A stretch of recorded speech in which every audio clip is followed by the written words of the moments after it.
가 확산할 가능성은 없는지, 예방법은 뭐가 있는지 전문가와 얘기해 보겠습니다. 네, 신상엽 한국의학연구소 감염내과 전문의 연결해 보겠습니다. 안녕하십니까? 네, 안녕하세요.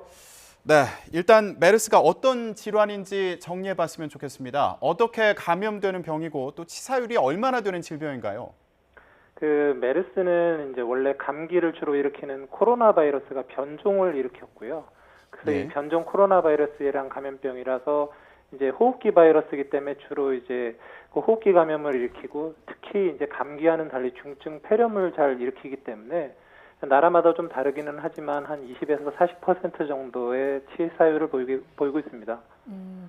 이런 메르스가 혹시나 더 퍼지지는 않을지 걱정하는 분들이 많으실 텐데요. 실제로 3년 전 때를 보면 메르스 사태 때 180여 명이 감염이 되고 30여 명이 숨지지 않았습니까? 당시에 이렇게 넓게 퍼졌던 이유는 뭐고 또 지금과는 상황이 달랐는지 이 부분도 설명을 부탁드립니다. 이제 3년 전에는 이제 감염력이 있는 증상이 있는 환자의 진단이 이제 너무 늦어졌기 때문에 네. 접촉자가 이제 너무 많았었던 상태였고요. 그러니까 당연히 넓게 퍼질 수밖에 없었는데, 이번의 경우는 이제 환자가 심한 증상이 나타나기 전에 상대적으로 빨리 진단이 된 편이기 때문에 지금 접촉자가 상대적으로 적고 좀 어느 정도 관리가 되고 있는 걸로 보입니다. 네, 그렇다면 이번 경우에요. 추가 감염자가 있을 가능성, 또 추가로 번질 가능성은 어떻게 보시나요? 일단은 이분이 이제 비행기를 타고 공항과 택시를 거쳐서 이제 삼성서울병원으로 오셔서 이제 진단을 받게 되셨는데, 일단 삼성서울병원부터는 음압진료실에서 진료를 보신 상태라서 거기서부터는 추가 감염자가 나오기 어렵고요. 그 이전에 비행기, 공항, 택시 등을 이제 거치는 과정에서 혹시 이분이 이제 호흡기 증상이 있어서 바이러스를 배출했다라고 했을 때, 그 밀접하게 접촉하신 분들은 이제 어느 정도 위험성이 있기 때문에 그런 부분에 대해서 잘 관리를 한다 그러면 추가 감염자가 그렇게 많이 나오지는 않을 거라고 생각을 하고 있습니다. 예, 그럼 초기 대응에서 문제는 없었는지 한번 살펴보겠습니다. 이번 환자의 경우 공항에서 별다른 조치 없이 바로 입국을 했는데 공항에서는 메르스 의심 환자를 다 걸러내기가 힘든 구조인가요? 이제 의심 환자를 다 걸러낸다는 의미보다는 이제 공항에서는 그 메르스 조사 대상 의심 환자의 사례 정의라는 걸 이제 구축해놓고, 예. 모든 사람들을 다 이렇게 격리하거나 그런 게 아니라 이제 조건에 맞는 사람들을 이제 찾아서 이제 특별 관리를 하게 되는데, 네. 이제 그 조건이라는 게 이제 발열 또는 호흡기 증상이 있으면서 14일 이내에 이제 중동 방문력이 있는 경우인데, 이분 같은 경우는 이제 발열도 없었고 호흡기 증상도 없었고 유일한 증상은 사실 이제 소화기 증상이었는데, 이제 이 소화기 증상 자체가 이제 지금 그 매뉴얼상의 이제 조사 대상 의심 환자 정의 기준에 맞지를 않았기 때문에 이제 걸릴 수가 없었던 상황인 거죠. 예.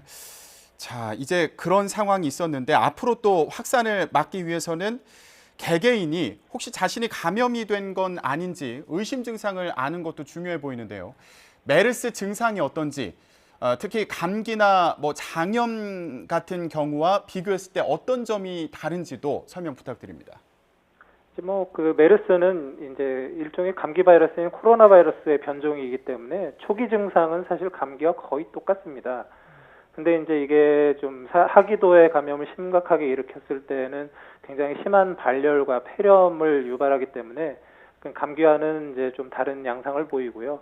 그리고 이제 일부에서 한 10에서 25%에서는 이제 소화기를 침범해서 구토, 설사 같은 장염 증상을 일으킬 수도 있습니다. 만약에 내가 메르스에 걸린 것 같다 이런 의심이 든다면 가장 먼저 해야 할 행동은 무엇일까요? 지금 이제 여러 이제 머릿속에서 생각이 떠다니실 텐데, 이제 가장 중요한 거는 그냥 1339로 전화를 하시면 됩니다. 그래서 예. 정말 의심 환자라면 이렇게 대중교통 사용하시면 안 되고요. 전용 구급차 이런 것들로 이제 이송을 받으셔야 되기 때문에 1339에 전화하시면 모든 걸 안내받으실 수 있습니다. 네, 택시나 대중교통을 이용하는 건 피해야 되고 1339 콜센터로 연락을 해야 된다고 말씀해 주셨습니다. 자, 이제 2주 있으면 추석인데요. 이때까지 상황이 종료되지 않으면 좀 혼란이 우려되지 않을까 이런 생각도 듭니다. 그 전까지 상황이 종료될 수 있을까요? 일단 이제 아직 2차 감염 보고가 없는 상태이기 때문에 이제 현 상태로 2차 감염이 없이 이제 최대 잠복기인 2주가 지나면 사실 추가 감염자가 나올 가능성은 이제 거의 없기 때문에 예. 그러길 바라고 있는 거죠, 저희가. 예. 지금 뭐 해외여행 계획하고 계신 분들도 계실 텐데 이분들이 특히나 주의할 점은 뭐가 있을지 한 말씀 부탁드리고요. 또 특히나 주의해야 하는 국가가 있을까요? 이제 사실 2018년도, 그러니까 올해에는 뭐 이제 주로 사우디, 아랍에미리트, 뭐 오만 이런 데서 이제 환자가 발생하긴 했는데요. 사실 이제 그 이슬람 그 이제 국가들에서는 그 1년에 그 2번 정도 그 라마단과 하지라는 그 성지순례 기간이 있습니다. 근데 이 기간 동안에는 사실 이제 뭐 국경이 의미가 있는 게 아니라 이제 모든 사람들이 이제 가장 메르스가 많이 발생하고 있는 사우디로 모였다가 다시 흩어지기 때문에 이런 기간에는 이제 특별히 좀 더 조심을 하셔야 될 것 같고요. 그 아라비아 반도를 이제 다니실 때 사실 이번 첫 번째 환자분 같은 경우도 이제 하지 기간이 이제 포함되어 있는 그런 시기에 이제 쿠웨이트를 가셨었던 거거든요. 그래서 가능하면 이런 순례 기간에는 이제 방문하시지 않고 또 혹시 이제 가시게 됐을 땐 현지에서 이 메르스는 주로 이 병원 감염으로 유발이 되는 경우가 많기 때문에 가급적이면 이제 병원 방문을 이제 삼가시고 의심 증상 생기면 또 역시 그 1339 연락하셔가지고 미리미리 안내를 받으시는 게 좋겠습니다.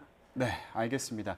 1339 콜센터 번호를 기억해 두셔야겠습니다. 상황이 무사히 종료되기를 바라겠습니다. 오늘 말씀 고맙습니다. 네, 감사합니다. 네, 신상엽 한국의학연구소 감염내과 전문의였습니다.